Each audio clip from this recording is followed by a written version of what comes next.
Hi everyone, it's Ivy again. Sorry, it's a bit of a late video today because I've been at a personal development event, and it basically it went from like 9 o'clock this morning till now. So I'm a bit brain fried, so I don't actually. I'm fragmented, and what I'm going to say is probably going to be very fragmented, but that's okay because I'm still learning about all this stuff anyway. So today I want to talk about what I learned in SuperGenius. Is actually this. So it's called The SuperGenius Life, and it's by Ryan Pinnick. And today, basically, we learned how to tap into our creativity to... it's actually tapping into our subconscious to be more creative, so that we can have the life that we want. It actually got me thinking about what did it get me thinking about? Like children. It got me thinking about children and how actually children are in their super genius, their creative genius mind from the age of 0 to 4 years old. And actually it then made me think about this NASA article that I read about these NASA scientists that did an observation on 4-year-olds, and there was about 500 participants.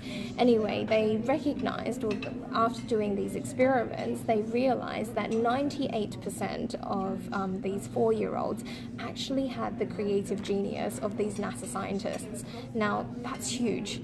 But they then tracked these children throughout their life, and as they got older, what happened. And I don't remember. I'll put it up on Facebook again. I do have the link to the article, but at the end of it, I think it was only like 12% of those same children who were 4 years old at 98% genius, creative genius. There was only 12% of them, that were still geniuses at the adult age, and you wonder, why is it that 98% of these 4-year-olds are creative geniuses? It's because they're always in the heart space. They're always conscious, and they're always intuitive. They're so intuitive that they live in a place of constant creativity. That's not where we live.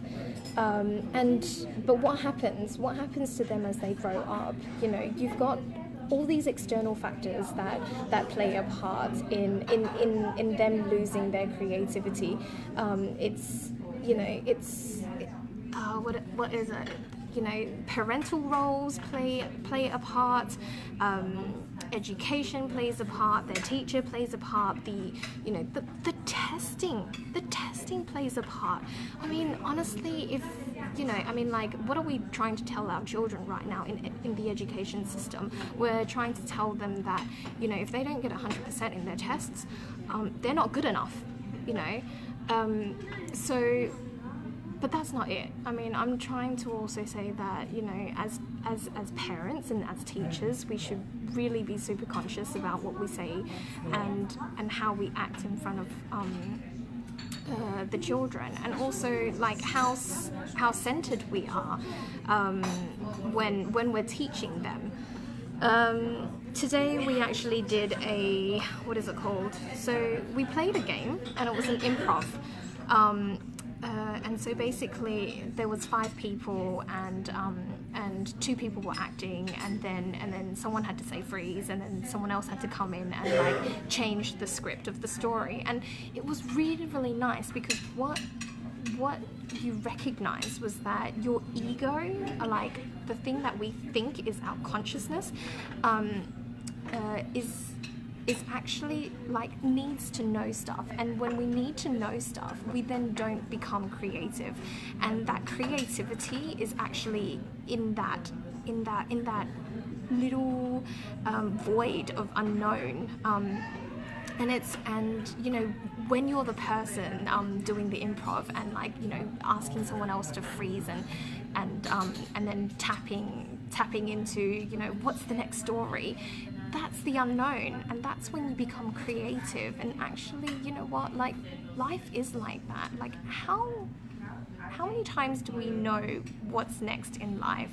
Like, why can't we just be in the unknown and be not unconscious, but just be fully present and just play with that creativity. So that's what I learned. And what else did I learn? I learned that when parents, I mean, like, a lot of the times I know you're exhausted. As teachers, we're exhausted as well. And then you look at your classroom, or you look at your family, and you go, well, actually, that's not the reality that I want. So instead of blaming, like, oh, it's the kid's fault, or oh, they've got chicken pox, that's why they're so bad, or whatever it is that's happening, or like in the classroom, me going, damn, they don't get it, it's their fault that they don't get it. No, it's not. It's my fault, like, and then, like, stop blaming someone else, and actually reevaluate your the message that you're telling yourself, and reevaluate the message in your unconscious mind, I guess. So going, what is my unconscious mind trying to tell me, and why is this shaping my reality, and how can I change it? And I think for that to happen, we need to be really, really aware. We need to be very conscious, whether we're parents or teachers.